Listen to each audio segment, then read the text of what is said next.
Saludos y bienvenidos a otro segmento del programa o de la serie Diseñados para Amar. Muchas gracias por estar con nosotros y Dalia, por fin estás aquí.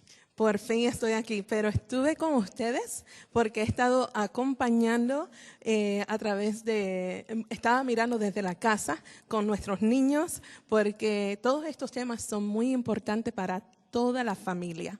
Sí, no pudiste llegar antes porque estabas cuidando a los niños. Exactamente. Y eso es parte de ser una familia. Así es. Bueno, hemos sido diseñados también para compartir el amor de Dios. Y es un privilegio ver a los niños activos en la iglesia. Estuvieron predicando en conciertos musicales y eso fue una bendición muy grande para mí también. Amén. Bueno, estoy tosiendo y se me está desapareciendo la voz. Y puede ser que yo me desaparezca también y Dalia continúe aquí. Pero muchas gracias por estar con nosotros. Sí. Recibimos saludos de diferentes países. Muchas gracias. Preguntas han llegado de diferentes países y vamos nuevamente a dedicar tiempo a contestar sus preguntas. Pero como siempre, empezamos con oración. Así que les invitamos a que se preparen para la oración. Vamos a invitar a la hermana Coeto que pase al frente. Y Dalia, ha sido impresionante cómo las personas han reaccionado en este seminario. Así es, y he notado que los jóvenes también están mirando y en esta noche que también queremos que sigan con nosotros, porque la programación de verdad, la información que se está compartiendo es muy útil y yo hubiese gustado escuchar todo este material hace años atrás para ser una mejor esposa. Bueno, eres una buena esposa. Gracias. Y yo quiero agradecerle a Dios por mi esposa. Y ha sido para mí 15 años maravillosos. Así es. Y he aprendido mucho. También yo.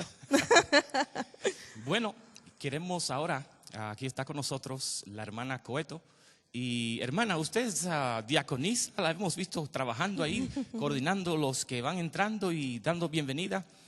¿Cuál es su función aquí en la iglesia de Forest Grove?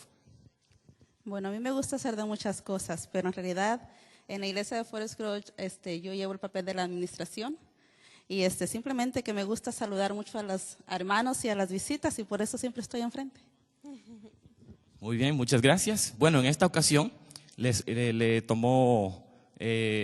fue por primera vez, me parece que está saludando no solamente a los que están presentes, pero en diferentes partes del mundo. ¿Qué le ha parecido a usted los seminarios? Pues para mí personalmente han sido una gran bendición. Yo soy madre de 3 chicos, 2 varones y una nena.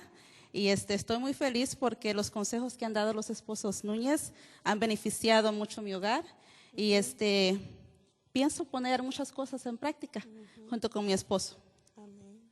Amén, muchas gracias. Bueno, en este momento queremos invitar a los que están presentes y a aquellos que están en sus hogares a que nos acompañen en oración. Los que están presentes, si se pueden poner en pie, por favor, lo vamos a apreciar. Y hermana, si usted, por favor, nos dirige al trono de gracia, por favor. Amante Padre que estás en las alturas de los cielos, mil gracias te damos porque nos has permitido en esta ocasión tener un seminario que beneficia a la familia. Gracias te damos porque has permitido de que este programa pueda llegar a cada hogar alrededor del mundo. Y pedimos que así como nos ha beneficiado aquí a nosotros, esté también beneficiando a aquellas familias que lo están viendo a través de la televisión. Bendice, Padre Santo, en gran manera a los esposos Núñez, para que ellos puedan seguir ejerciendo este papel de poder ayudar y dar consejos a aquellas personas que lo estamos necesitando. Y que tú puedas tocar cada hogar que está mirando este programa y que pueda ser bendecido ricamente. En Cristo Jesús te agradecemos todo. Amén. Muchas gracias, hermana Coeto. Lo apreciamos mucho. Y Dalia, como hemos mencionado en otras ocasiones, este es un programa en vivo desde la Iglesia Adventista del Séptimo Día, Forest Grove. ¿Qué te ha parecido la iglesia hasta ahora, Dalia, de lo poco que ha visto? Bueno, lo poco que he visto es muy bonita y yo creo que sería bueno invitar a las personas que estén cerca de Forest Grove que consideren estar visitando esta iglesia, porque los cultos no terminan después que el seminario termine, sino que la iglesia todavía sigue en reuniones y les invitamos también que ellos sean visitas aquí y conozcan a nuestros amigos aquí. Amén, gracias. Bueno, como hemos mencionado, este es un programa en vivo y Dalia, si nos puede dar la información de las personas donde pueden escribir para hacer sus preguntas y para recibir el libro Hacia una vida plena. Claro que sí. Bueno, para recibir el libro Hacia una vida plena, ustedes pueden escribir a latino@3abn.org. Nuevamente es latino@3abn.org. Muchas gracias. Bueno, ahora yo voy a acercarme a los esposos Núñez y para hacer las preguntas. Y Dalia, gracias por ahora, pero no te vayas muy lejos porque tal vez me tienes que rescatar. Bueno, queridos amigos y hermanos, en este momento es mi placer presentarles nuevamente al doctor Miguel Ángel Núñez y la profesora Mary, que han estado presentando estos seminarios que realmente han causado un gran impacto y alabado sea el nombre de Dios. Por supuesto, hemos visto resultados de muchos años de estudio, mucha oración, y nosotros somos beneficiados por la dedicación al estudio de la palabra de Dios de los esposos Núñez. Y alabamos a Dios por eso y esperamos que sigan escribiendo sus comentarios y sus preguntas. Y llegaron más preguntas, así que vamos a dedicar este momento para hacer algunas de ellas. Muy bien. ¿Cómo se sienten esta noche? Muy bien, muy bien. Hoy día ha sido un día de descanso, porque los otros días anteriores había sido de mucho trabajo, así que ha sido un día bueno. Estamos con todas las energías para llevar a cabo este programa. Amén, amén. Bueno, vamos a lanzarnos a la primera pregunta y esta viene de una joven de 17 años. Bueno, yo creo que hicimos esta ya. No. No, es diferente. Otra joven la de 17 dejamos de años. Ayer era muy larga, nos faltó muy bien, tiempo, sí. entonces la dejamos para hoy. Muy bien, aquí está entonces. Tengo 17 años, sé que a usted no le gusta que jóvenes o adolescentes menores de 18 años estén de novios. Pero hace 1 año y medio estuve de novia con el permiso de mis padres. Nuestro noviazgo era diferente a los demás, creo, porque él estudia y solo nos veíamos en las vacaciones. Pero él terminó conmigo porque me dijo que era muy difícil estar lejos o separados por mucho tiempo. Y lo que más me dolió fue que empezó a gustar de otra chica. Él me lo dijo. Y que terminó conmigo por teléfono, o sea, a distancia. Y no entiendo por qué hizo eso conociendo a Dios. Estuve por varias semanas deprimida. Mi mamá me consolaba y me leía la Biblia. Eso me levantó mucho el ánimo. Estoy enojada por lo que hizo. ¿Qué puedo hacer para perdonarlo? Él viene ahora en las vacaciones y seguro que va a querer hablar conmigo o con mis padres. Y tengo miedo de que me pida que seamos novios de nuevo. ¿Qué debo hacer o cómo debo responder? ¿Cómo debo comportarme? ¿Es bueno tener un noviazgo a distancia? Bueno, aquí tenemos una pregunta que a través de años, esto de noviazgo a la distancia, pero aquí tenemos un problema grande.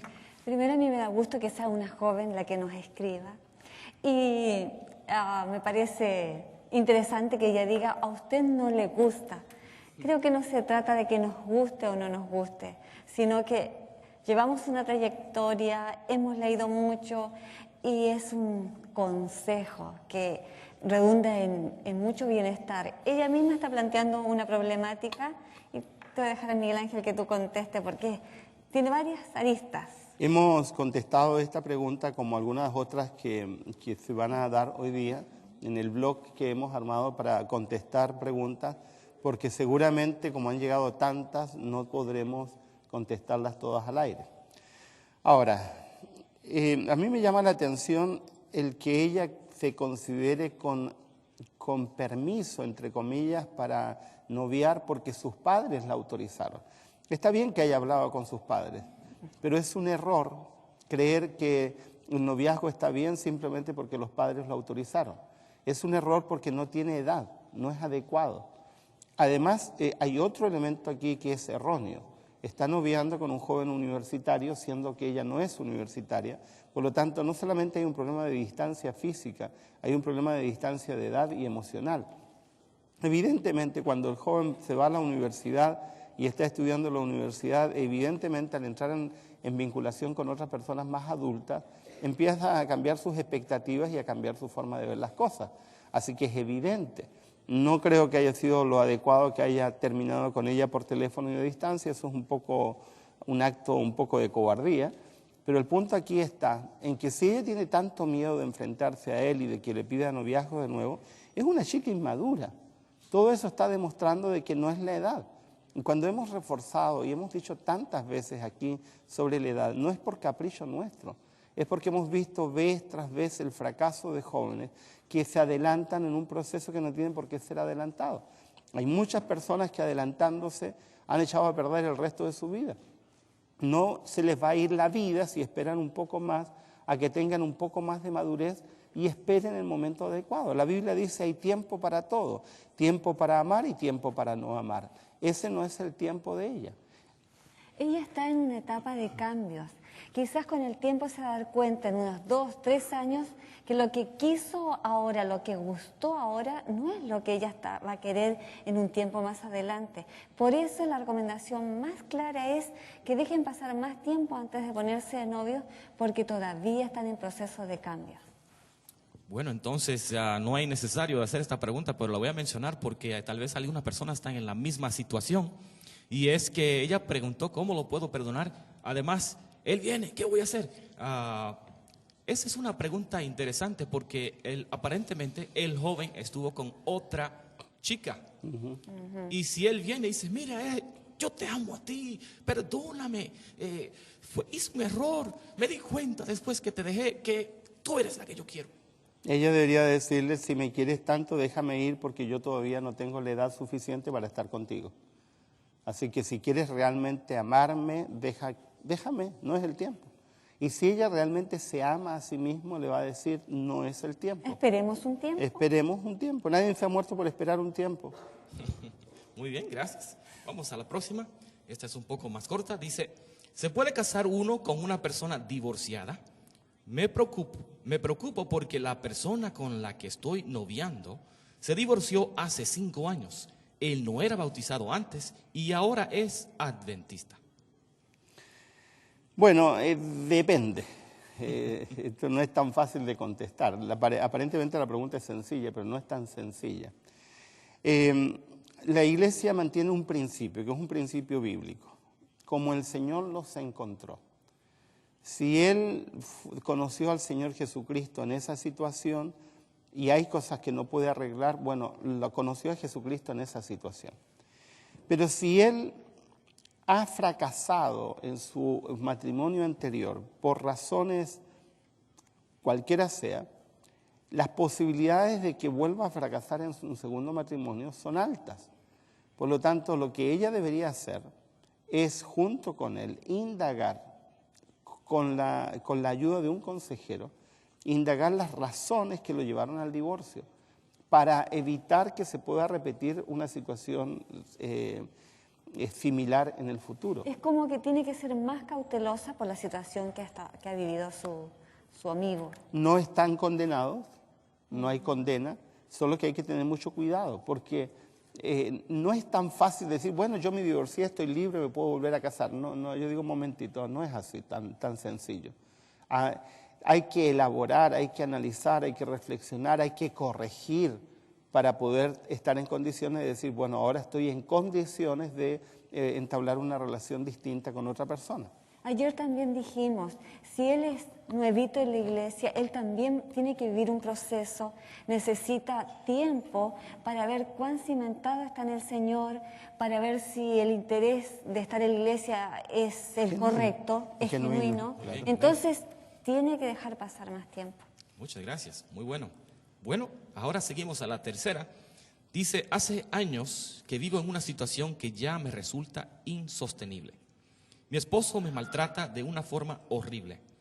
Él ha buscado ayuda porque se lo exigieron en el trabajo, pero todo sigue igual y en algunos casos peor. Todos los días estoy expuesta a sus insultos, humillaciones, presiones de todo tipo. No sé qué hacer. En la iglesia me han dicho que el matrimonio es para toda la vida y que no puedo dejarlo, pero no sé qué hacer. Hemos pedido ayuda. Él promete el cielo y la tierra, pero llega a casa, se ríe en mi cara y sigue igual. Temo que pueda volverme loca si sigo en esta situación. Por favor, dígame qué hacer.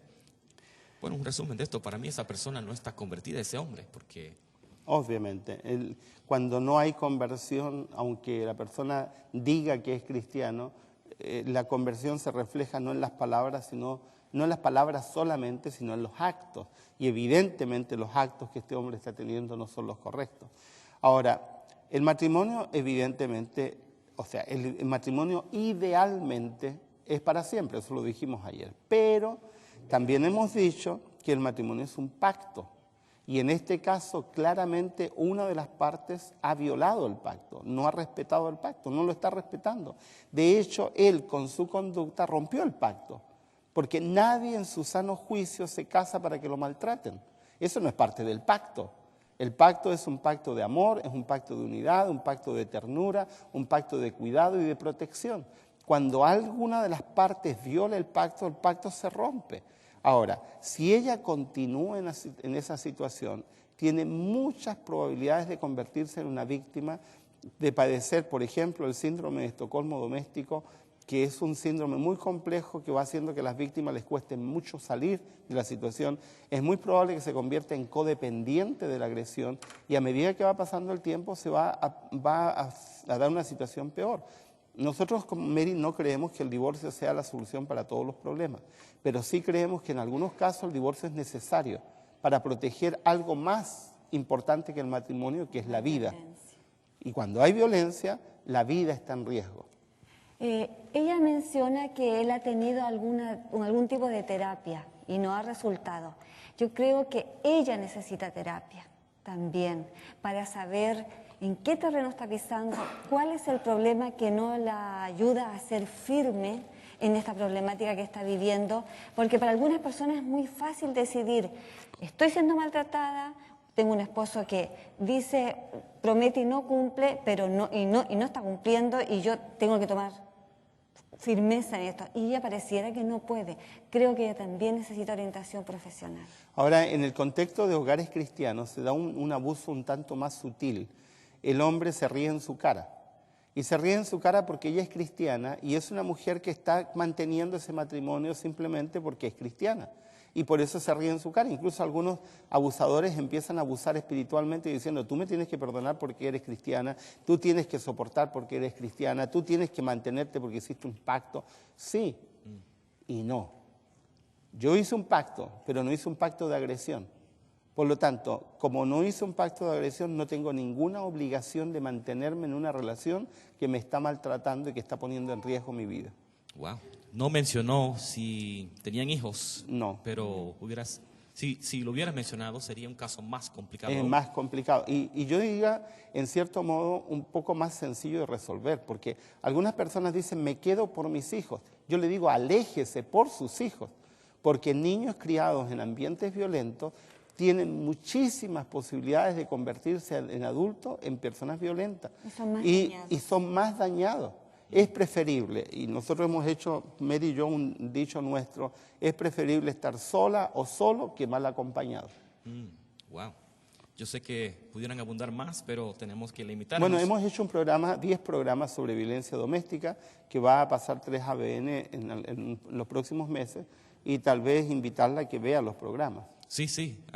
Así que manténgase en sintonía con 3 ABN Latino. Para poder ver esos programas y también como este programa las invitamos a tomar nota. Bueno, vamos a la próxima.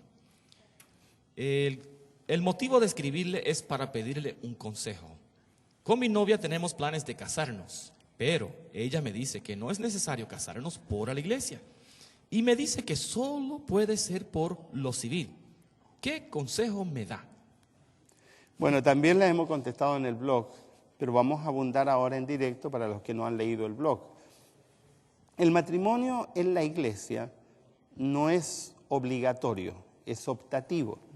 Y antes que alguno se asuste y me llame de blasfemo, en las Sagradas Escrituras no aparece la ceremonia matrimonial, es una tradición que se incorporó en la Edad Media.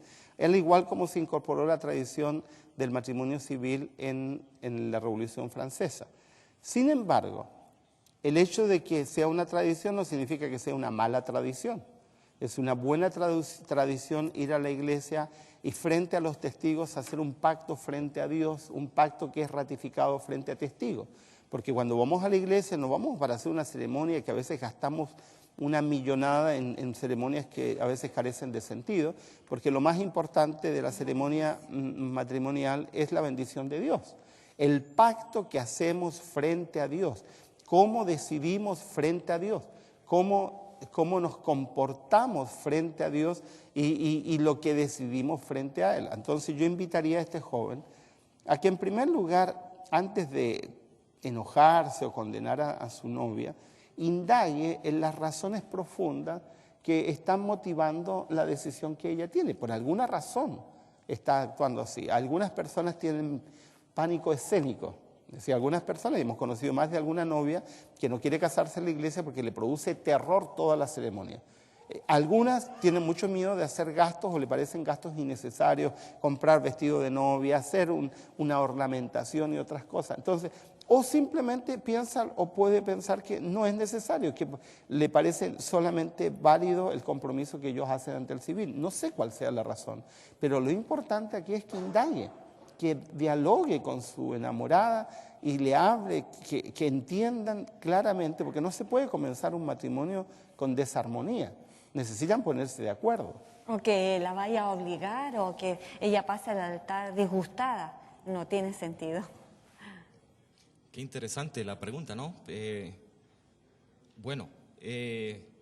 parece interesante porque normalmente es el hombre que dice, no, vamos Claro. a casarnos sencillo por el civil. Cierto. Pero es en este caso la mujer. Es una dama, y no me había tocado, entre paréntesis, así, pero son preguntas reales y son preguntas que hay que atender. Sí, sí. Bueno, muchas gracias. Vamos a la próxima. Dice, hace 4 días mi novio terminó conmigo. Me siento mal y no sé qué hacer. Tal vez he sido muy exigente con mi relación y he descuidado muchas cosas. Pero pese a todo, no me imaginé que él me iba a decir esto. Siempre hemos hablado de luchar y buscar una solución, pero ahora él dice que me ama, pero no es feliz. Que al ver nuestra relación encuentra más cosas malas que buenas y que está cansado. Yo le di la razón y le pedí perdón y le rogué otra oportunidad. Darnos un tiempo para replantear las cosas, pero él me dice que no me quiere hacer sentir mal, que no quiere que yo sufra y que la relación hace mucho fue muriendo. Quiero dar lo mejor de mí, pero no sé si seguir insistiendo o aceptar esto. Por favor, deme un consejo. Yo quisiera agradecer a la cantidad de jóvenes. Tenemos solamente algunas preguntas de jóvenes, pero han llegado muchas de jóvenes. Señal de que este programa lo están siguiendo muchos jóvenes. Así que Eso nos alegra porque se están preparando para un futuro matrimonio. es muy importante porque pueden evitar algunos de los errores que han cometido los adultos y pueden estar a tiempo. Yo le diría en primer lugar a esta chica lo que es un lema, que es el título de uno de mis libros: el amor no se mendiga. Así que tenga dignidad de sí misma, no se mendiga el amor. Así como la relación de matrimonio es un pacto, también la relación de pareja es una decisión personal. Ella puede amarlo mucho, pero él tiene derecho también a decir no. Él tiene todo el derecho del mundo a decir no quiero seguir en esta relación. Claro, y pareciera que él no se lo dijo de la noche a la mañana, o no lo ha pensado de la noche a la mañana. Ha llevado un proceso y él le dice que se ha enfriado la relación. Entonces, no hay mucha vuelta que darle a esto. Así que yo diría, deja de mendigar, no se mendiga amor, pierdes dignidad, te lastimas a ti mismo, te maltratas a ti mismo, supera el duelo. En Latinoamérica existe mucho ese dicho de que un clavo saca otro clavo y eso es falso, así que supera el duelo tiene que pasar y tiene que pasar el tiempo necesario para el duelo, pero no mendigues, porque pensemos que si la situación hubiera sido a la inversa, si es ella la que decide terminar, tampoco le parecería bien a ella que su enamorado le esté rogando, así que no ruegue, eso no es digno. Yo le daría otra orientación. Si tiene algunas dudas el por qué terminó el novio con ella, que lo conversen, y eso le va a servir para analizarse, estudiarse, no para sentirse una pobrecita mortal por las cosas que le están diciendo, sino que pueda valorar, pueda crecer de esto, salir victoriosa. Puede aprender. Aprender con la cara en alto, quizás llorar, porque cuando te dejan duele, quizás pueda llorar, pero no pasársela llorando y levantar la cabeza. Muchas gracias. El tiempo para las preguntas terminó y desafortunadamente no pudimos contestar todas. Así que vamos a ver si mañana continuamos con estas. Que faltaron. Muy bien, queremos invitarle a usted a que también envíe su pregunta para que se pueda tratar aquí en el programa. Además, hay un blog donde puede... Lo vamos a poner en medio del programa, miguelresponde.blogspot.com. Ahí está apareciendo, para que puedan leer, para que nadie se sienta frustrado. No queremos que alguien se sienta frustrado diciendo no me contestaron mi pregunta, pero en televisión el tiempo es tan restringido, entonces por eso hemos creado el blog para contestar todas las preguntas en algún momento. Muchas gracias. Bueno, yo voy a invitar a mi esposa a que me ayude porque viene algo que no deben de escuchar. Tengo que ir a toser, entonces le voy a pedir a mi esposa que me ayude. Muchas gracias. Y Dalia, por favor, si puedes anunciar la oferta gratuita. Gracias. Claro que sí.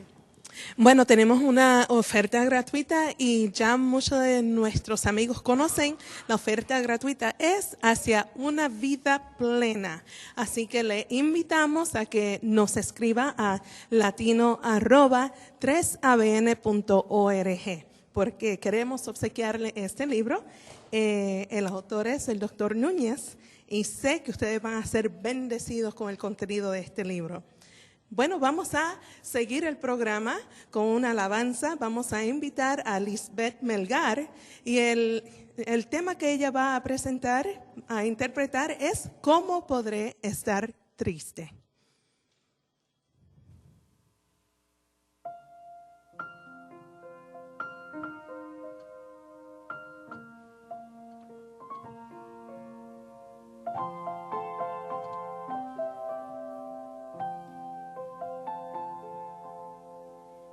¿Cómo podré estar triste?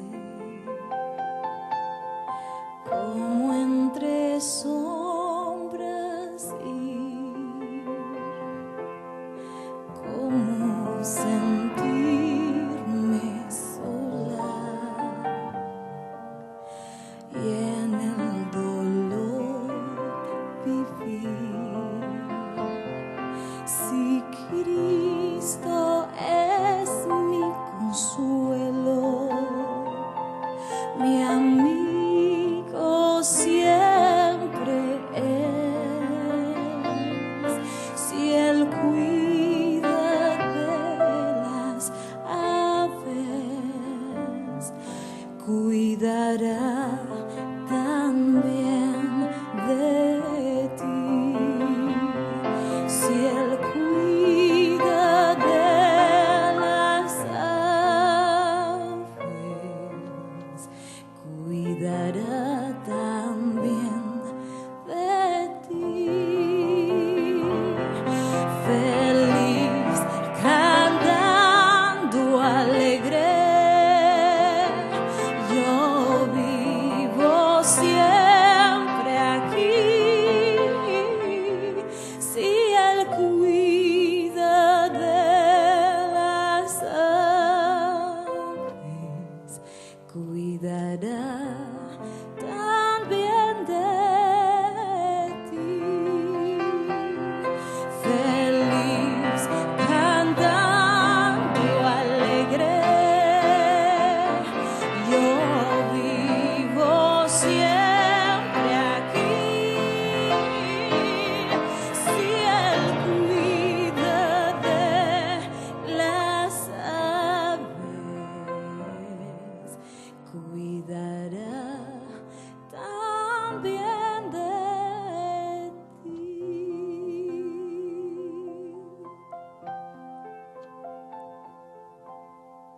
Nunca te desalientes. Oigo al Señor decir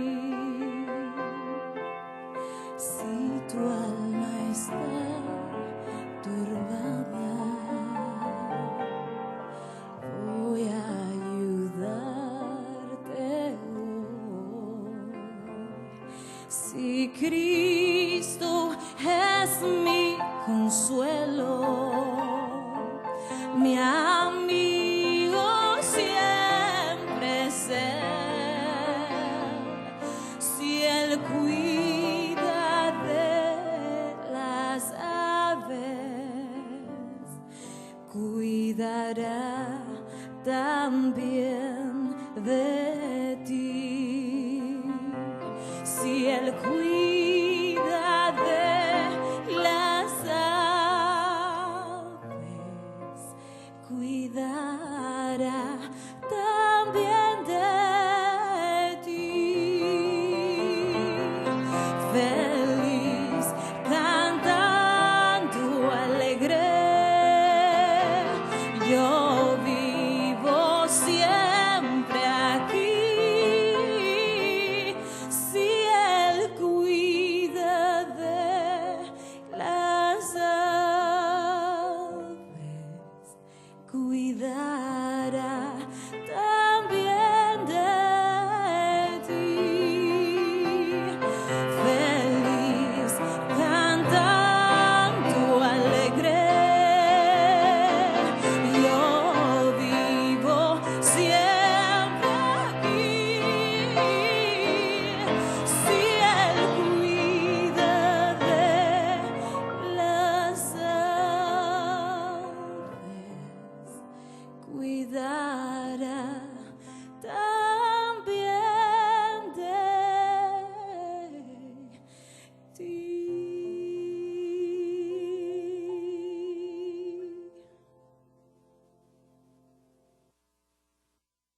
Amén. Muchas gracias, Lisbeth Melgar. Ella, por si acaso no sabían, es de El Salvador, vive aquí en los Estados Unidos y siempre está dispuesta en ayudarnos con ese talento tan hermoso que Dios le ha dado. Y una manera humilde, una manera muy espiritual, ella puede proyectar este mensaje en música. Bueno, seguimos con el seminario de familia Diseñados para Amar.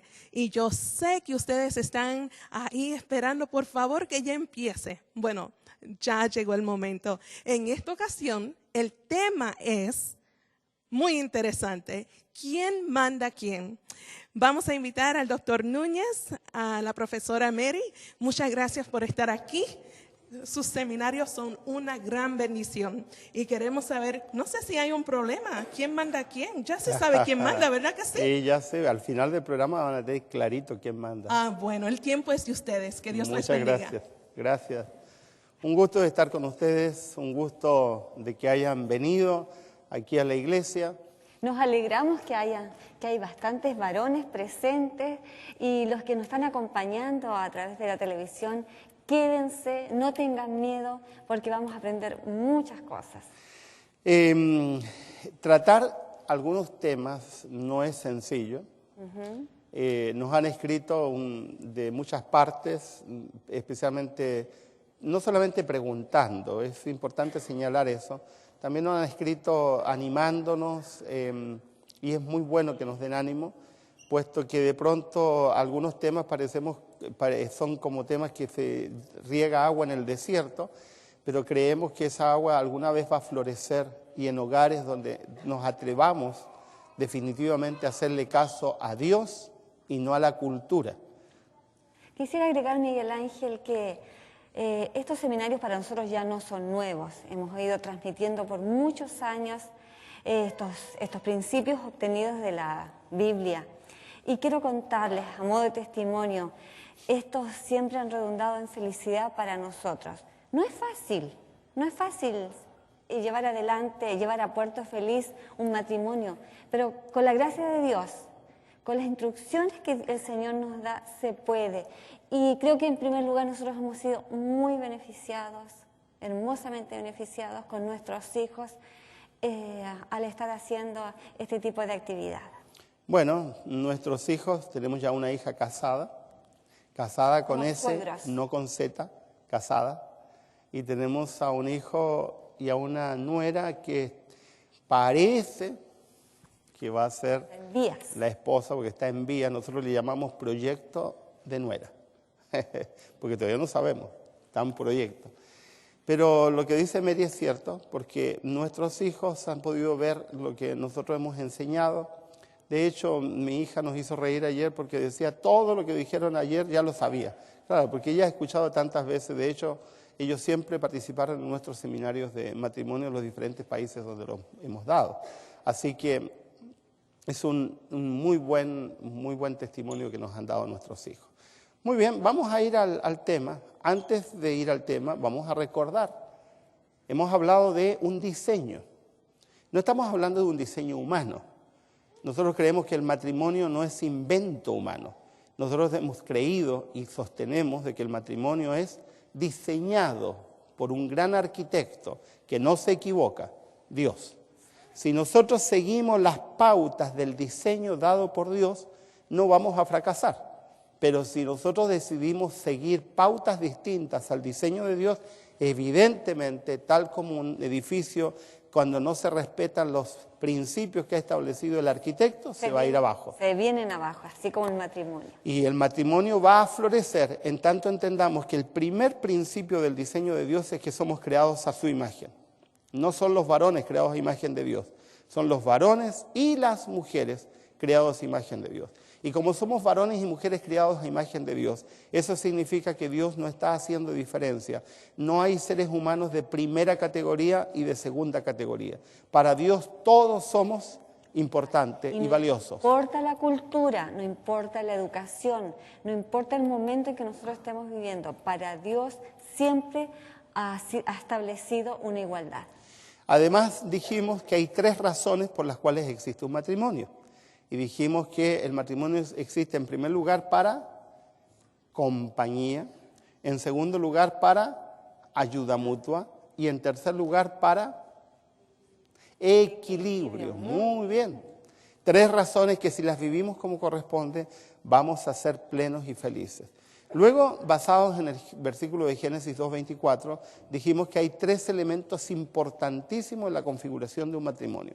Un aspecto social, que es cortar con padre y madre y ser independientes económica y emocionalmente de nuestros padres. Segundo, unirnos basados en el amor, y dijimos que el amor no es un sentimiento, sino que es una decisión, pero como es una decisión que no podemos mantener por efecto del pecado, es una decisión que tiene que ser mantenida por un milagro, y ese milagro lo provee Dios, porque Dios nos da la capacidad de amar. Y luego hablamos de la sexualidad, que es el tercer elemento, y dijimos que la sexualidad es un don de Dios, que tenemos que aprender a cuidarla, tenemos que aprender a vivirla en el contexto de la planificación y del diseño de Dios. Y que la sexualidad es buena y deseable. Buena, deseable, y tiene también todo un modelo, un paradigma que Dios ha diseñado. Y ayer hablamos, basados en un versículo de la Biblia de Oseas, cuáles son las 7 características que debería tener un esposo. Y dijimos que esas mismas características son lícitas y deseables también para la esposa. Dios está actuando como esposo de Israel y da las características, pero esas mismas características son válidas para las esposas. Y que esas características también las pueden visualizar los jóvenes en el momento de estar eligiendo pareja. Eligiendo con el cerebro y no con el corazón. Porque para elegir pareja hay que usar la cabeza, no el corazón. El corazón viene después, primero tu cerebro, porque si no el asunto no funciona. Muy bien, ahora vamos al tema de hoy, nuestro 7º tema de esta semana. ¿Quién manda a quién? Vamos, al analizar este tema, a reflexionar en algunos conceptos que tradicionalmente se transmiten en la cultura y los vamos a analizar a partir de la Biblia y de lo que la Biblia enseña. Muchas veces seguramente han escuchado, aquí mando yo, porque los pantalones los tengo yo, y los que dicen eso son varones. Y se supone y se espera que las mujeres y los hijos bajen la cabeza y digan, amén. Yo quiero darle malas noticias a todos esos machistas, eso no dice la Biblia, eso lo dice la cultura. Pero, como toda la gente que acomoda la cultura a la Biblia y no hace a la inversa, busca versículos bíblicos que aparentemente refrenden ese pensamiento. Y hemos dicho acá y hemos enseñado de que hay formas de usar la Biblia tergiversada y hay formas de usar la Biblia de manera correcta. Y lo que tenemos que aprender es a leer la Biblia en su contexto, cultural, en su contexto textual, para hacerle decir a la Biblia lo que la Biblia dice y no lo que yo quiero que diga. Miguel Ángel, ¿cómo puede hacerle una persona normal, como todos lo somos, donde toma la Biblia, empieza a leer algunos versículos y no tiene ese trasfondo histórico que a veces no puede visualizar? ¿Qué consejo podríamos darle para que pueda profundizar sin pensar que tiene que ser un erudito para entender bien el mensaje? En primer lugar, las personas cuando leen las Sagradas Escrituras no deben andar de versículo en versículo. Eso de leer un versículo acá, leer otro versículo por allá, y leer, eso no es estudio bíblico. Eso es caer en una falacia, en un error que es el texto prueba. La Biblia tiene que ser analizada en secciones. Pero para ser analizada en secciones tenemos que hacernos algunas preguntas. Preguntas que podemos responderlas utilizando diccionarios bíblicos, comentarios bíblicos o ayudas que existen, porque hay muchas ayudas. Hay mucha gente que se ha dedicado a estudiar y existen muy buenas ayudas. Ahora que existe el Internet, con Hay mayor razón. muchísimas herramientas en Internet. Para los que son adventistas, el comentario bíblico adventista, el diccionario bíblico adventista, la enciclopedia adventista están online y cualquiera persona puede consultarlo. Primera pregunta que tenemos que hacerlo cada vez que estudiamos la Biblia. Y si alguno en su casa tiene papel y lápiz, tome lápiz y papel y anote, porque la memoria está en la punta del lapicero. Veo que algunos acá en el auditorio también empiezan a buscar, otros son extraordinarios porque no necesitan lápiz y papel, los admiro, porque yo necesito anotar todo. Primera pregunta que tenemos que hacernos cada vez que nos enfrentamos a un libro de la Biblia es preguntarnos algo muy simple. ¿Quién lo escribió? Pareciera tan sencillo, pero es muy importante. Porque no es lo mismo que un libro lo haya escrito Pablo a que otro libro lo haya escrito Juan. O Pedro. Porque si lo escribió Pablo, o lo escribió Juan, o lo escribió Pedro, para empezar hay características de personalidad diferentes. Y en segundo lugar hay situaciones diferentes que están enfrentando. Por lo tanto es muy importante preguntar quién escribió. Para poder entender a partir de quién escribió las características de la persona que van a ser plasmadas en sus escritos. Yo soy escritor, yo escribo sobre algunos temas, lo hago desde una perspectiva, por mi historia personal. Hay otras personas que escriben sobre lo mismo que yo escribo, pero desde otra perspectiva porque tienen una perspectiva diferente. Por lo tanto, es muy importante saber quién escribió. Segunda pregunta, también importante, ¿a quién le escribió? Uno pareciera que todos los libros de la Biblia fueron escritos para todos. No es así. Ahora Miguel Ángel se nos dice que lo que está escrito es para nosotros. No, eso es falso, eso es un error. Nosotros ¿Y no qué hacemos somos, nosotros con la palabra entonces? nosotros no somos los primeros lectores. La Biblia fue escrita para gente en un momento histórico específico. Nosotros somos lectores secundarios. Por lo tanto, tenemos que preguntarnos en primer lugar qué entendieron los lectores primarios. Por eso que es importante preguntarse a quién le escribió. Por ejemplo, ustedes tienen 4 evangelios en la Biblia, pero Mateo le escribió a judíos, Marco le escribió a romanos, Lucas le escribió a griegos y Juan escribió también a judíos y griegos, pero que están enfrentando un problema que es dudar sobre la existencia real de Jesucristo. Por lo tanto, son 4 evangelios, pero escritos a públicos diferentes. Por lo tanto, cuando van escribiendo, van transmitiendo ideas diferentes en relación a lo que están escribiendo. Entonces, es muy importante saber a quién le escribió. Ahora, en el caso de las cartas de Pablo, esto es mucho más importante, porque Pablo escribe 14 cartas y cada una de sus cartas está dedicada a público distinto. Con diferentes realidades. Con diferentes realidades. Y eso nos hace surgir la tercera pregunta. ¿Por qué escribió lo que escribió? Y tenemos que preguntarnos, ¿por qué escribió lo que escribió? Entonces, Pablo escribe la carta a los romanos, no se lo escribe a una persona en particular, le escribe a los cristianos que viven en Roma, que están enfrentando una situación específica. Pero no es el mismo problema que tienen los cristianos que viven en Colosa, que para empezar no son romanos, viven en Asia Menor. No es el mismo problema que están enfrentando los hebreos que viven en otro lugar. Por lo tanto, tenemos que preguntarle a quién le escribió, pero también tenemos que preguntarnos por qué le escribió. Fíjense ustedes, el ejemplo que di anterior, tenemos 4 evangelios, pero cada evangelio tiene un propósito distinto.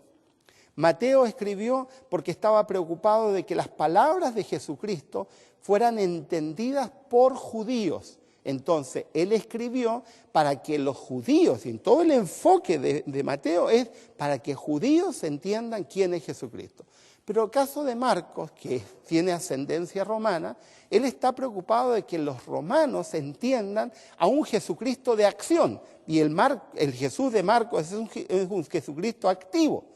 Pero en el caso de Lucas, Lucas le quiere mostrar a un amigo personal y hizo una investigación para mostrarle a un amigo que es griego que Jesucristo es el Mesías. Y el caso de Juan, la iglesia cristiana está enfrentando un problema. Y el problema que está enfrentando la iglesia cristiana en tiempos de Juan, para quienes no saben, es el último libro de la Biblia que se escribe, el libro de Juan, está enfrentando un problema. Hay mucha gente que está contaminada con una idea que es el gnosticismo y están dudando de que Jesucristo realmente existió. Entonces Juan escribe un libro para que las personas crean que Jesucristo no es un ser humano cualquiera y que no es un fantasma, sino que es Dios. Y él dice explícitamente, yo he escrito para que crean que Jesucristo es Dios. Entonces, cada uno de los evangelios tiene un propósito diferente, por lo tanto tiene que ser estudiado de maneras diferentes. Ahora, hay otras preguntas adicionales que hay que hacerse. No solamente por qué escribió, sino hay que preguntarse qué tipo de libro es.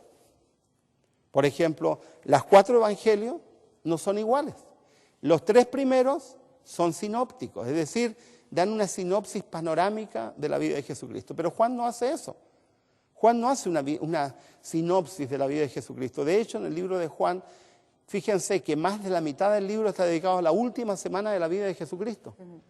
Y toda la vida entera de Jesucristo está resumida en la otra mitad. Es decir, que Juan le asigna menos importancia al resto de la vida de Jesucristo y más importancia a la última semana. Por lo tanto, hay una intencionalidad distinta. Por eso que hablamos de Juan el teólogo por el Evangelio de Juan.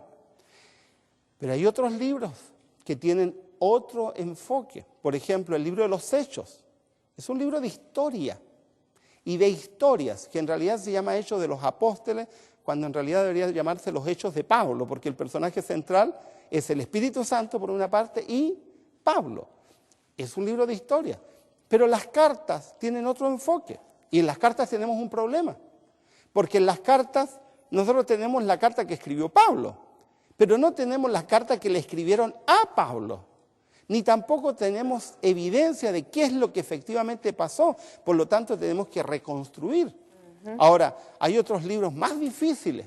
Por ejemplo, los libros poéticos o los libros proféticos. Entonces tenemos que preguntarnos qué tipo de libro es, para que no cometamos el error de estudiar el libro de la misma forma como estudiaríamos otro. Nosotros aprendimos en el colegio, estudiamos en el colegio, que no era lo mismo estudiar poesía que estudiar literatura, y no era lo mismo estudiar literatura que estudiar historia. Bueno, ese mismo criterio tenemos que aplicarlo para la Biblia, evidentemente de una forma diferente, usando herramientas distintas. Valga toda esta introducción y explicación para ir a nuestro tema de quién manda quién. Ahora, ¿por qué es tan importante toda esta introducción? Porque el versículo que vamos a mencionar, que es el versículo favorito de los machistas latinoamericanos, no es entendido normalmente precisamente porque no nos hacemos estas preguntas. Y vamos a leer el versículo, está en el libro de los Efesios, el capítulo 5, el versículo 23, y el versículo dice, el marido es cabeza de la mujer. Amén, dicen los machistas. Pero yo quiero que escuchen primero antes que digan amén. ¿Quién escribió el libro de los Efesios? ¿Quién lo escribió? Pablo, muy bien. ¿Y qué características tenía Pablo?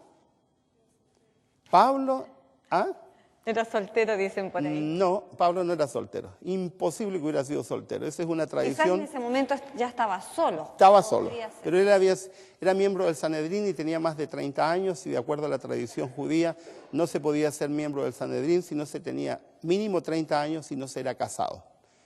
Difícilmente hubieran hecho excepción con Pablo. Así que lo más probable es que Pablo o era viudo o había sido abandonado después que se hizo cristiano. No sabemos por qué Pablo no menciona. Ahora, lo que sí sabemos es que lo escribió Pablo. Pero Pablo tenía una característica. Pablo era un evangelista. La función de Pablo, la intención de Pablo era evangelizar, llevar el evangelio a la mayor cantidad posible de personas. De hecho, fue el evangelista de los gentiles. Pero no solamente era evangelista Pablo, Pablo era maestro. Lo más que realizaba Pablo era enseñar. Por lo tanto, Pablo siempre estaba procurando que las personas a las cuales él había evangelizado aprendieran, supieran bien. Por lo tanto, constantemente está tratando de enseñar. Ahora, cuando nosotros nos detenemos a leer todo lo que ha escrito Pablo, él se preocupa de muchos aspectos de la vida del cristiano. No Correcto. solamente ir a la iglesia, adorar al Señor, sino que lo tomaba en forma integral. Y lo toma de forma integral porque Pablo no tiene el problema que tienen muchos cristianos hoy día, que consideran que la vida cristiana es de iglesia. Y no entienden que la vida cristiana es un estilo de vida que se vive en la iglesia y fuera de la iglesia Desde que nos levantamos hasta que nos vamos a acostamos. descansar. Todo el día y en cada momento somos cristianos. Hay algunos que son cristianos el día del reposo y el resto de la semana no son cristianos. Eso no es lícito. O solamente cuando van a la iglesia. Claro, y ponen cara de iglesia, como decíamos ayer, y se ponen tan santitos, y después que llegan a la casa aparecen esos ogros que no sabían que existían. Eso no es lícito, eso no es el correcto. Por eso que Pablo no hace diferenciación entre vida religiosa y vida personal. Para él todo es un conjunto. Ahora, Pablo le está escribiendo ¿a quién? A los cristianos que viven en Éfeso. Ah, y esto es muy importante. A veces no nos detenemos en eso. ¿Quién eran los de Éfeso?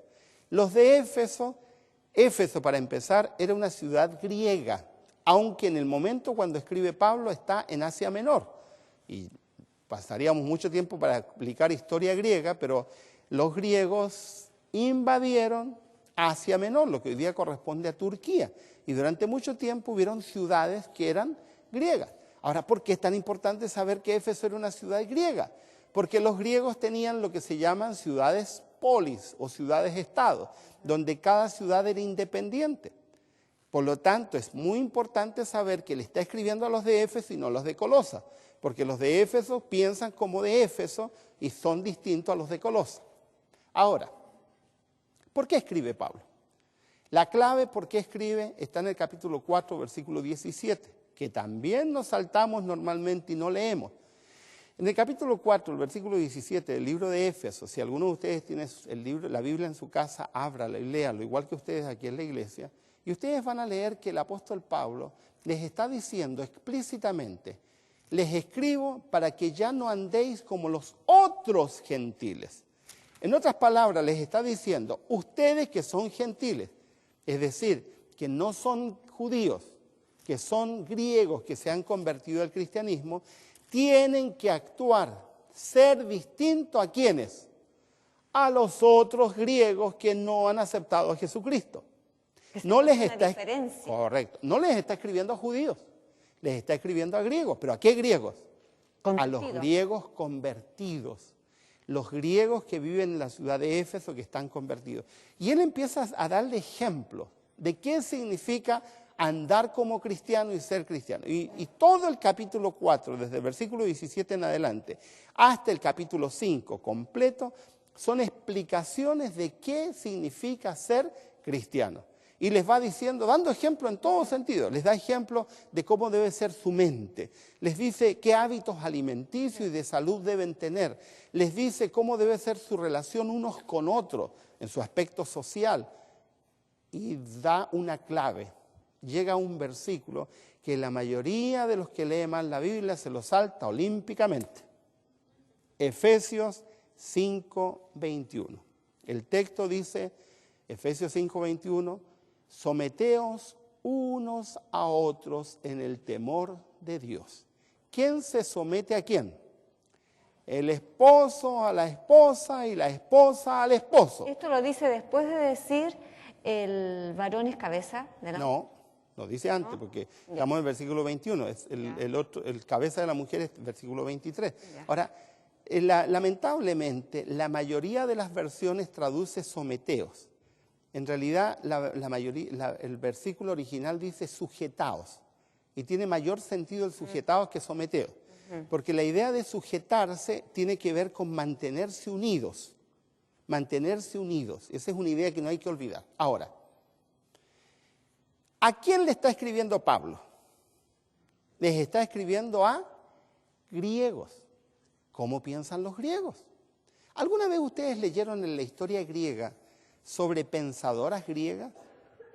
¿Leyeron en la historia griega sobre líderes, mujeres griegas? ¿Leyeron alguna vez sobre alguna mujer en el mundo griego que haya destacado? No hay. En siglos y siglos de historia griega no existe. ¿Por qué? Porque en el pensamiento griego, y han quedado escritos, ustedes pueden leer los escritos de Platón, los escritos de Aristóteles. Platón decía, por ejemplo, en el libro de la República, que es una utopía de cómo él imaginaba una ciudad, las mujeres son de todos, es decir, las mujeres son comunes. Imaginen ustedes un pueblo donde las mujeres sean comunes, es decir, le está faltando totalmente el respeto a la mujer. En el libro El Fedón de Platón, donde se cuenta la historia de Sócrates muriendo, le avisan a Sócrates antes que se tome la cicuta para morir, le dicen, tu esposa y tus hijos han venido a verte. Y Sócrates contesta, aunque era muy sabio, contesta como un necio griego. Dice, ¿para qué quiero a mi esposa y mi mujer si tengo a mis amigos?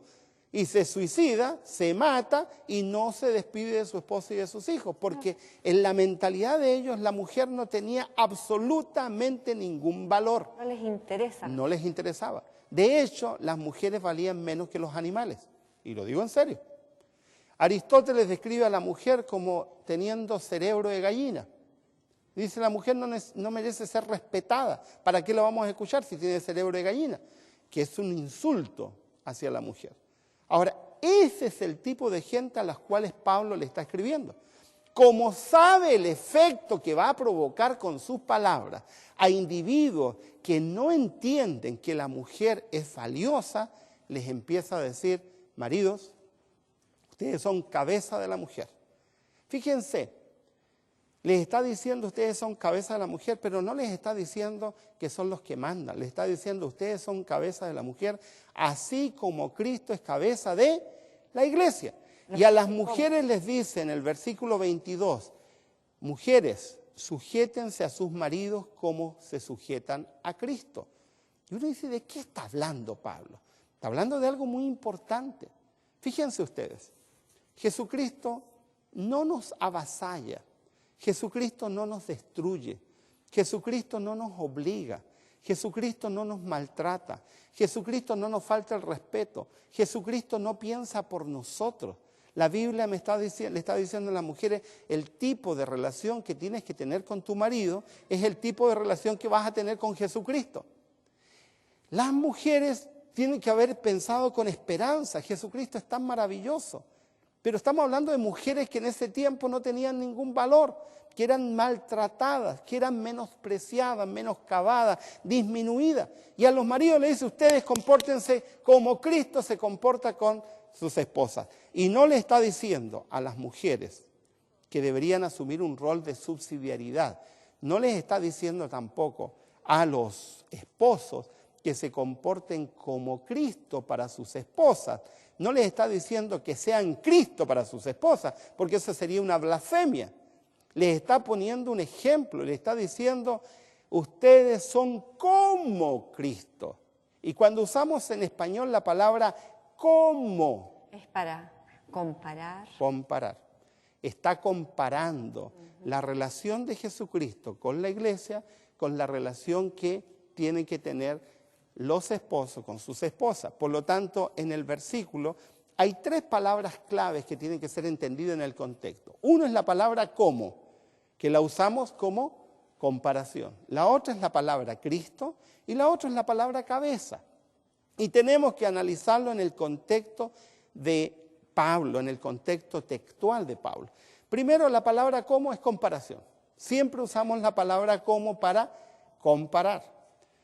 Y cuando usamos la palabra como para comparar, no lo usamos para igualar, lo estamos usando para comparar, valga la redundancia. No está diciendo que los maridos son Cristo de sus esposas porque sería blasfemo. Está diciendo son como Cristo.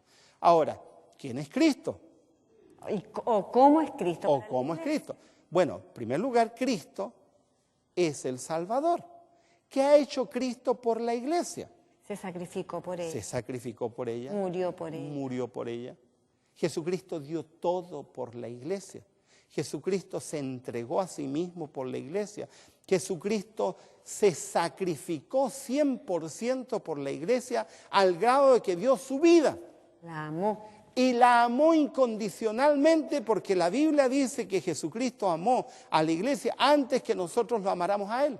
Miguel Ángel, imaginémonos que una determinada persona, líder de esos grupos que se reunían a leer las cartas de Pablo, porque me imagino que así era, están leyendo esas indicaciones. ¿Qué esperanza deben haber sentido las mujeres? ¡Qué bien! Miren, alguien nos está valorando. Yo creo que debe haber sido toda una revolución. Evidentemente es una revolución. Debe haber sido una esperanza enorme. A veces acusan a Pablo de que Pablo menosprecia a la mujer porque no se lo entiende. En realidad lo que Pablo está haciendo es todo lo contrario. Le está poniendo un valor extraordinario. Fíjense que está poniendo a la mujer como símbolo ¿de quién? De la iglesia. Y les está diciendo a la mujer que sus esposos tienen que ser como Cristo es con la iglesia. ¿Qué hizo Jesucristo? Murió, se sacrificó, se entregó. Y ahí entramos entonces con el concepto cabeza. En griego, la expresión que se utiliza para cabeza es la palabra kefale. Y la palabra kefale, y quiero ser bien explícito en esto, la palabra kefale en griego no significa mandato, no significa mandar, no significa dominio, autoridad o jefatura. Esto es muy importante. En griego, la palabra kefale no tiene el sentido de dominio, autoridad o jefatura. Si Pablo hubiera querido expresar dominio, autoridad o jefatura, habría usado otra expresión que habría sido entendido por los griegos. Habría usado la palabra usía. La palabra usía es una palabra que usamos nosotros hoy día. Cuando queremos referirnos a un juez, le hablamos de usía. Y usía significa el que manda. O habría usado la palabra arjé, de la cual ha surgido la palabra príncipe o la palabra principado. Pero él usa la palabra cabeza. ¿Qué sentido tenía la palabra cabeza para los griegos? Tenía el sentido de sacrificio. Tenía el sentido que en español a veces hemos dicho, o lo decimos nosotros, tengo que dar mi cabeza, o pon tu cabeza, en el sentido de ofrecerme, o me van a cortar la cabeza. ¿Han escuchado esas expresiones que usamos? Bueno, el sentido es ofrenda, entregar, sacrificarse. Entonces, lo que Pablo les está transmitiendo a los varones griegos no es que son los que mandan y piensan por sus esposas. Les está transmitiendo que así como Cristo estuvo dispuesto a morir por la iglesia, el esposo tiene que estar dispuesto a sacrificarse por su esposa. Y yo me imagino a esos griegos reaccionando y diciendo, no, Señor, ¿cómo me voy a sacrificar por la mujer? Un griego típico de ese tiempo habría dicho, por mi amigo sí, pero por la mujer no. También para ellos fue un shock escuchar esa Obviamente, indicación. tiene que haber sido revolucionario. Por eso que Pablo dedica tantos versículos a explicar este concepto. Fíjense que Pablo dedica un montón de versículos solamente para explicarle a los varones qué significa ser cabeza. ¿Por qué? Porque los porfiados no lo van a entender a buenas y primeras. Además, porque ellos llevaban años y años con una actitud y un comportamiento que dañaba mucho a la mujer. Obviamente, porque su estructura mental no les permite pensar que la mujer tenga valor en sí misma. Bueno, ahí es donde a esas personas se les está enseñando cuál era el diseño original, porque Dios nunca quiso que se tergiversara tanto el matrimonio, que se arruinara tanto los comportamientos entre los esposos.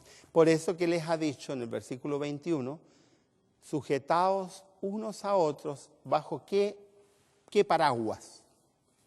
Sujetaos unos a otros en el temor de Dios. No es un someterse o sujetarse arbitrario. Tiene que haber un parámetro, tiene que haber un elemento de juicio. ¿Cuál es el elemento de juicio? El temor de Dios. Ahora, el temor de Dios implica vivir bajo el diseño de Dios, vivir con respeto, vivir con dignidad, tratarnos bien, vivir de una manera adecuada.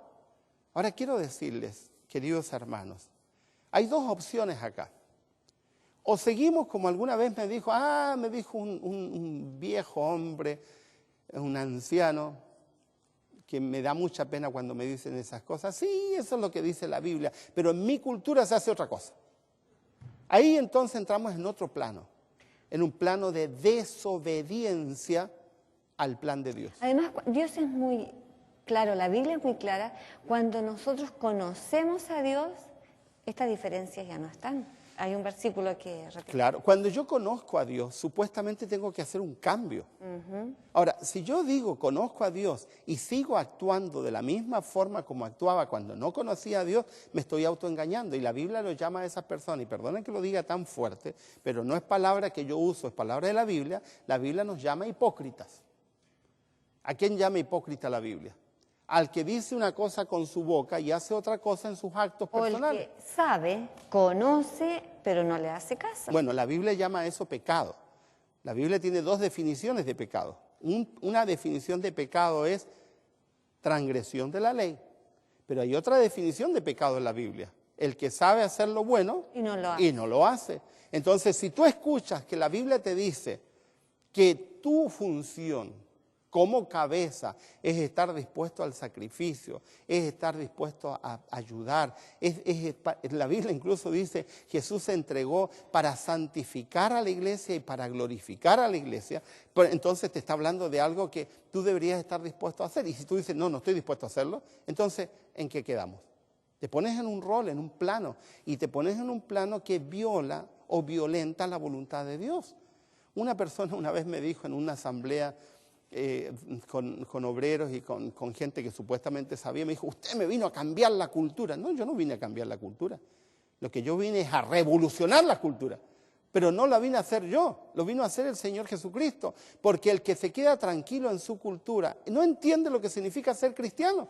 La Biblia dice, cuando yo soy cristiano se va a provocar una revolución, un cambio. Y algunos quieren ser cristianos, pero quieren seguir todo igual, todo tranquilito, aquí no pasa nada. No es así. El cristianismo produce cambio y la vida de un cristiano tiene que ser distinta. Si antes tratabas a tu esposa de una manera, ahora cuando eres cristiano tienes que tratarla como Cristo trató a la iglesia. Con amor, con bondad, con dignidad, con respeto. Porque el énfasis bíblico, el concepto cabeza, no está en la autoridad. Ese es un concepto romano. Fíjese, esto es importante. ¿Quiénes creen que la cabeza es autoridad? Los romanos. Pablo está hablando de un concepto oriental. El concepto oriental es de dependencia mutua. Ahora, piensen en esto, en este ejemplo. ¿Puede una cabeza vivir sin cuerpo? ¿Puede? No. No, solo en las películas. ¿Puede un cuerpo vivir sin cabeza? Tampoco. No. Ahora, pero fíjense lo interesante. El cuerpo puede vivir sin brazos. Yo conozco personas sin brazos. Yo conozco personas que no tienen piernas. Yo conozco personas que les falta un oído. Pero ningún cuerpo puede vivir sin cabeza. Así como ninguna cabeza puede vivir sin cuerpo. ¿Qué idea está transmitiendo? De dependencia. Interdependencia. La cabeza necesita al cuerpo, así como el cuerpo necesita la cabeza. Por eso que Pablo más adelante le dice, el que ama a su esposa, ama a su esposa así como ama a su propio cuerpo. Miguel Ángel, se me ocurre que los jóvenes que nos están escuchando, que nos están viendo, si entienden correctamente este mensaje bíblico de lo que significa ser cabeza, algunos podrían decidir no casarse porque la responsabilidad es tan grande. Ah, sí. Y a veces es mejor que no tomen esa responsabilidad si no lo van a hacer bien, antes que lo hagan a media. Bueno, yo le he dicho a muchos varones, si ustedes entienden realmente lo que significa ser cabeza, algunos no creo que estarían dispuestos a asumirlo. Porque ser cabeza, en el sentido que lo está transmitiendo Pablo, implica una responsabilidad enorme. Ahora, ¿por qué Pablo está siendo tan fuerte en su mensaje? Porque le está hablando a gente que también culturalmente tiene una raigambre tan fuerte que no están dispuestos a aceptar que sus esposas sean seres humanos de primera categoría y las tratan como si fueran incluso menos valiosos que un animal. Yo he estado en muchos lugares, con Mary hemos estado ya en 16 países y muchísimas veces nos hemos encontrado a cristianos que van a la iglesia y cantan himnos, amémonos hermanos de corazón, y llegan a sus casas y maltratan a sus esposas. Las tratan como si fueran seres inferiores y siguen llamándose cristianos. Eso es una contradicción vital. Yo no puedo tratar a mi esposa como si fuera un ser humano de segunda categoría y a la vez llamarme cristiano. Algo ahí no está bien. Desde la perspectiva cristiana, nuestra esposa es como la iglesia. Y desde la perspectiva cristiana, la iglesia necesita a Cristo, pero Cristo también necesita a la iglesia. Es una relación de interdependencia. Jesucristo murió por la iglesia, se entregó por la iglesia, dio todo por la iglesia. Por lo tanto, lo que el texto está transmitiendo, el sentido que tiene el concepto cabeza en el libro de Efesios es sometimiento mutuo en interdependencia, no despotismo, es lo que quiere expresar. Esa idea, aquí mando yo y se hace lo que yo quiero, tú no tienes derecho a opinar porque los pantalones los llevo yo, ese no es el planteamiento de un cristiano, es el planteamiento de un lobo vestido de oveja o es el planteamiento de alguien que no se ha convertido y que no ha entendido el concepto cristiano de ser cabeza. Ahora, cuando conocemos a Dios, ¿cierto? Con un trasfondo que vamos arrastrando, Dios quiere que nosotros cambiemos nuestra mente. Y al cambiar nuestra mente, nuestro comportamiento también va a cambiar. El apóstol Pablo, de hecho, lo dice, cada vez que el apóstol Pablo habla de cambio, de transformación, invita que lo primero que debe cambiar es nuestra mente. Romanos 12:2, transformados por medio de la renovación de vuestra mente. En Efesios también les ha dicho que el cambio, ¿dónde comienza? El cambio comienza en nuestra mente, en la forma como observamos el mundo. Todo acto, antes de ser acto, primero es pensamiento. El pensamiento es lo que gobierna nuestra vida. En el libro de Proverbios dice, así como pensamos, así somos. Por lo tanto, es muy importante lo que pensamos, porque lo que pensamos va condicionando nuestra manera de ser y de actuar. Hay una responsabilidad muy grande cuando conocemos a Jesucristo. Nosotros tenemos que ir a la palabra, porque la palabra de Dios nos va a decir cómo comportarnos. Hay personas, desgraciadamente, que van a la iglesia, lo toman como una actitud social, les gusta ir a la iglesia y eso es bueno, pero no se preocupan de alimentarse para saber cómo conducirse. Cuando nosotros compramos un vehículo, todos los que compran un vehículo y que son sabios al tener un vehículo, porque cuando uno se sube en un vehículo está arriesgando su vida. Por lo menos lo que yo hago cuando compro un vehículo es mirar el manual de funciones. ¿Hacen ustedes eso? ¿Cómo funciona? Uno no... O quizás alguna maquinaria. Lo mismo hacemos con una máquina en la casa, el manual de funciones. ¿Y para qué usamos manuales de funciones? En el caso del auto, en el caso de una máquina que compramos en la casa, ¿para qué? Para seguir indicaciones. Para seguir indicaciones y para no cometer errores, para no echar a perder el vehículo, no echar a perder la máquina, etc. arruinar. Ahora fíjense, hemos recibido el don maravilloso de la vida, el don maravilloso del matrimonio y no leemos ningún manual de funciones. Y nos, como dicen en Argentina, nos bancamos así nomás y seguimos. Pero no es así el asunto. El asunto acá se trata de aprender. Nadie nació sabiendo. Algunas personas alguna vez nos han dicho, recuerdo en un país X, porque no he mencionado ningún país, nos dijo, bueno, pastor, pero es que esto es tan difícil, yo aprendí así. Bueno, desaprenda pues. Si aprendió de una manera, vuelva a aprender de otra manera, no está muerto. Son los muertos los que no pueden aprender, porque ya está muerto, pero usted no está muerto, está vivo, puede aprender.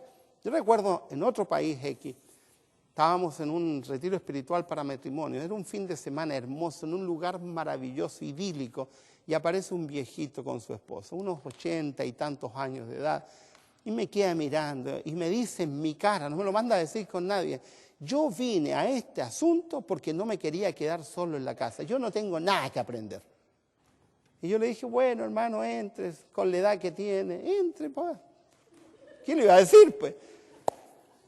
Pero a medida que fue pasando el seminario, y nosotros hacemos seminarios que duran varios días, donde le pedimos a la gente que se vaya a concentrar en un lugar y no se vaya para ninguna parte, de tal manera que esté concentrado allí.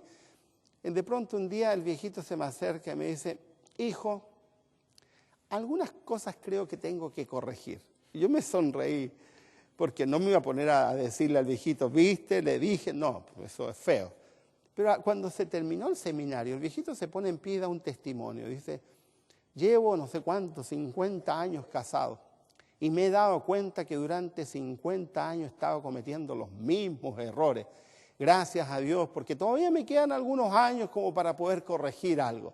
Digo, si un anciano de 80 y tantos años se da cuenta que puede cambiar, ¿cuánto más gente joven? Ahora, los que no quieren cambiar es simplemente porque no quieren, porque han decidido no cambiar. Fíjense, cabeza en el contexto bíblico significa un don maravilloso, significa asumir un rol. Un privilegio. Un privilegio. El privilegio de amar, de respetar, de tratarnos con dignidad. Por eso que el apóstol Pablo dice a las mujeres, amen a sus maridos, a esos maridos que están dispuestos a ser cabeza, que están dispuestos a vivir como Cristo vive con la iglesia, Miguel Ángel. con respeto, con bondad, con misericordia, con entrega. ¡Qué hermoso! Y yo creo que esas mujeres tienen que haberle dado un abrazo a Pablo y diciendo, gracias Pablo, gracias, porque el Evangelio para mí es esperanza. Imagínense esas mujeres maltratadas, esas mujeres humilladas, oprimidas, que de pronto venga alguien y les diga, ustedes son valiosas, ustedes representan a la iglesia, Jesucristo murió por ustedes, sus esposos tienen que estar dispuestos a actuar con ustedes de la misma forma como actuó Jesucristo con la iglesia. ¿No es un mensaje maravilloso como para rescatarlo hoy día, en vez de decir, marido, yo soy cabeza y aquí se hace lo que yo quiero? Perdóname, querido hermano. No mereces llamarte cabeza si dices eso, porque si dices eso no estás entendiendo lo que hace Jesucristo. ¿Alguno de ustedes los obligó Jesucristo a creer? ¿Alguno de ustedes lo obliga a Jesucristo a estar en la iglesia? ¿Alguna vez Jesucristo nos ha humillado? ¿Alguna vez Jesucristo ha maltratado a la iglesia? Por lo tanto, nosotros tenemos derecho a decir eso si queremos ser como Jesucristo. Las mujeres en ese momento... seguramente Pablo les dice que tienen que amar a sus esposos porque ellas deben haber estado tan resentidas, claro, arrastrando una situación triste de haber sido mandadas, humilladas, no valoradas, que también reciben una reprensión, aunque son tan inocentes, por decirlo así, de tener que amar. Y de esa forma ellas iban a poder alcanzar a un nivel que también se le estaba exigiendo a sus esposos, bueno, para que quedaran iguales. Lo que dice Mary es una cosa muy interesante. Hay muchos escritos de historia antigua que muestran que había mujeres que estaban dispuestas a suicidarse con tal de no casarse, porque el matrimonio en tiempos de Pablo era una tortura para muchas mujeres. No olviden que las mujeres eran vendidas. No olviden que las mujeres no tenían derecho a elegir a sus propios esposos. No olviden que los padres las transaban como si fueran bienes muebles. No decidían. En ese contexto hay historias en el mundo griego de mujeres dispuestas a morir, a sacrificarse con tal de no casarse. Y a esas mujeres le dicen, mira, ama a tu marido. ¿Pero a qué marido? Y esto es importante. Claro. Ama a este marido, al marido que está dispuesto a ser cabeza. Al marido por eso que él introduce, después de decir sujetados unos a otros, le dice, mujeres, sujétense a sus maridos así como al Señor. Tampoco es sujeción cualquiera. Te sujetas siempre y cuando él actúe como actúa Jesucristo. Y esto es muy importante, es una cosa muy importante que hay que tener en cuenta. Ahora, la conclusión de todo esto es que el varón es cabeza, sí, sin duda. Siempre y cuando entienda que el parámetro para ser cabeza es Jesucristo. Claro que es cabeza. Siempre y cuando el modelo sea Jesucristo. No el mundo, no lo que te enseñó el mundo, no la jerarquía y verticalidad y ese sometimiento unilateral que te presenta el mundo. No. El parámetro para ser cabeza, el parámetro, la medida, el ejemplo, el modelo de cabeza es Jesucristo. Por lo tanto, ¿qué es lo que te está presentando el texto? El texto te está diciendo que Cristo es el modelo. ¿Y qué es lo que hace Cristo? Fíjense lo que la Biblia presenta sobre Jesucristo. Cristo nos salva, Cristo se entrega, Cristo se somete a la muerte, deja todo, sustenta y cuida. Entonces yo le digo a los maridos presentes, los que me están escuchando por televisión en toda Latinoamérica, que nos están viendo a través de internet, les digo a ellos, ¿quieres ser cabeza? Amén, siempre y cuando hagan lo que Jesucristo hizo. Si no estás dispuesto a sacrificarte, si no estás dispuesto a entregarte, si no estás dispuesto a cuidar, sustentar, proteger, hacer lo que Jesucristo hace por la iglesia, llámate de cualquier manera, pero no tienes derecho a llamarte cabeza. Porque solo puede ser cabeza aquella persona que está dispuesta a vivir como Jesucristo vive en relación con la iglesia. Ahora, qué triste sería, Miguel Ángel, que la persona decida, yo no quiero ser cabeza. Claro. No me interesa sacrificarme, no me interesa poner a la mujer donde corresponde. Desgraciadamente, ese matrimonio va a andar mal. Desgraciadamente, no van a poder ser plenos. Entonces, antes de tomar la decisión, ¿qué quiero hacer? Analizarse, que va a ser mucho más efectivo si ellos deciden ser cabeza como Cristo fue cabeza. Yo me demoré años en entender este versículo, digo literalmente años, porque uno está tan embebido de la cultura que de pronto hay cosas que no lo entiende. Pero yo me acuerdo bien cuando empecé a cambiar de perspectiva con este versículo. Mary y yo pastoreábamos una iglesia, estábamos recién, en Argentina decimos pichones, estábamos chiquititos así, yo tenía 22 años, éramos bebés y nos pusieron a cargo de un distrito, yo les contaba ayer, de un distrito de 8 iglesias con ancianos que nos vieron llegar a nosotros y nos miraron de arriba abajo diciendo, ¿y estos qué nos van a enseñar a nosotros? Y de pronto, y los ancianos, esos ancianos eran bien especiales. Todo lo querían resolver ellos y me miraban en menos, pero cuando habían algunas situaciones medio escabrosas, me tiraban la bolita a mí. Y un día llegaron a la casa un grupo de ancianos y me dice, pastor, queremos que usted resuelva un problema. Hay un problema grave, usted, el pastor, tiene que resolverlo. Y yo me reí y dije, estos ancianos son tan especiales. ¿Y cuál es el problema? Le dije, bueno, sabemos que el fulano de tal, que es anciano de tal iglesia, golpea a su esposa. Ese es un problema que usted tiene que resolver. Y yo partí ahí a hablar con un hombre que tendría la edad de mi padre. Yo era un niño, él era un hombre ya de edad. Y fui a su casa y yo me preparé un discursito. Yo iba con mucha vergüenza, no sé cómo enfrentar esto. No sabía lo que hoy día sé, no tenía la preparación que hoy día tengo. Por lo tanto, tenía mucho miedo de enfrentar a ese hombre. Entonces voy donde el hermano me recibe muy bien en su casa. Y yo me siento en su sala, lo quedo mirando, le digo así con un poco de vergüenza y de pena, hermano. Lo que le voy a decir, si usted se molesta, tiene todo el derecho, pero yo creo que tengo que enfrentar esto. Hermano, usted está siendo acusado de que usted golpea a su esposa. Y se lo dije así con pena, incluso con vergüenza. Y el hombre me dice, claro, si a la mujer hay que darle. Y yo me quedé mudo. Yo iba preparado para cualquier respuesta, menos para esa. Y ahí yo, ¿y de dónde sacó eso, hermano? Pues si la Biblia dice que yo soy cabeza y hago lo que quiero. ¿Cómo es eso, hermano? Sí. La Biblia dice que yo soy el que pienso, yo soy el que mando y aquí se hace lo que yo quiero porque Dios me autorizó. Y ahí ya... Pero él seguramente era sincero. Obviamente sincero porque ni se arrugó ni sintió vergüenza, nada. Y ahí yo le dije, perdóneme hermano, pero usted no puede ser más anciano de iglesia. Usted es una vergüenza para los ancianos. Usted no puede ser anciano. El hombre se enojó, me echó de su casa, dejó de asistir a la iglesia porque que yo le falté el respeto, que supuestamente yo, un niño que viene saliendo de la facultad de teología, no tiene idea. Pasé años y yo empecé a pensar, aquí hay un problema. No puede ser que un texto de la Biblia pueda ser usado de esa forma.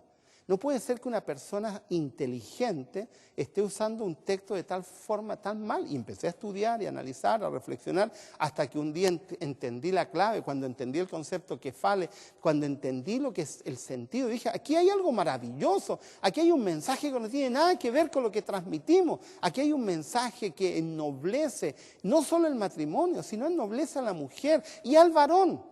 Porque deja de hacer al varón un monstruo y lo convierte en un compañero, en un amigo, en alguien que ama, que respeta, que trata con dignidad, que es un buen ejemplo de Jesucristo. Y bendice a todo un núcleo familiar. Claro, porque está transmitiendo una cosa distinta. Ahora volvamos a la pregunta inicial de este programa. ¿Quién manda a quién? Entonces, cuando yo doy esta explicación, algunos dicen, bueno, pastor, sí, está bien, pero alguien tiene que mandar en la casa. Sí, le digo, alguien tiene que mandar, pero en un hogar dirigido por Jesucristo, escúchenme bien, no manda el varón ni manda la mujer. En un matrimonio guiado por Cristo, ninguno somete su conciencia al otro, sino ¿a quién? Al Señor. ¿Quién manda en un hogar cristiano? El Señor, Jesucristo. Mary y yo nos sometemos mutuamente bajo el temor de Dios. Y es Dios quien guía, es Dios quien dirige, es Dios quien da las pautas, es Dios el que manda. Mary y yo nos sometemos a Dios. No manda ella, ni mando yo, manda el Señor. Amén. Y a ambos le decimos a Dios, aquí estamos, Señor, queremos hacer tu voluntad. No queremos que se haga la voluntad de Mary, no queremos que se haga la voluntad de Miguel, queremos que se haga la voluntad de Dios. ¿Quién manda a quién? Manda a Dios. En un matrimonio guiado por Jesucristo, en un matrimonio donde se hace la voluntad de Dios, es Dios, el supremo Señor. Él es el que gobierna. Por eso dice, sujétense unos a otros. ¿En qué? En el temor de Dios. Es Dios quien tiene que guiar. Qué pena en esos matrimonios donde no entienden ni quieren mandar. No, aquí no se trata de mandar, acá se trata de obedecer. ¿Pero obedecer a quién? Al Señor. Qué lindo es cuando el matrimonio vive bajo la voluntad de Dios. Qué lindo cuando el esposo y la esposa buscan la voluntad de Dios. Qué hermoso cuando ambos se arrodillan, se doblegan ante el Señor y le preguntan al Señor, Señor, dinos qué hacer. Muéstranos tu voluntad. Abren como matrimonio, como familia, la palabra de Dios. ¿Para qué? Para que el Señor les hable. Para ser guiados. Para ser guiados, para ser orientados. En un matrimonio cristiano no manda el marido, no manda la esposa. En un matrimonio cristiano manda Dios. ¿Quién manda? Dios. Y los cristianos obedecemos la voz de Dios. Cuando Dios manda, cuando Dios gobierna, cuando el esposo y la esposa someten su voluntad a Dios, ahí hay paz, ahí se respira aire del cielo. Queridos hermanos, ustedes que nos han escuchado aquí en esta audiencia y en los diferentes lugares, debemos someter nuestra voluntad al Señor. En un hogar donde manda el Señor hay paz. En un hogar donde manda el Señor hay armonía. En un hogar donde el Señor está, existe un Edén anticipado. Que el Señor les bendiga, que el Señor les acompañe. Mañana vamos a hablar de otro tema escabroso. Vamos a hablar de los roles desde la perspectiva bíblica. Que el Señor les bendiga.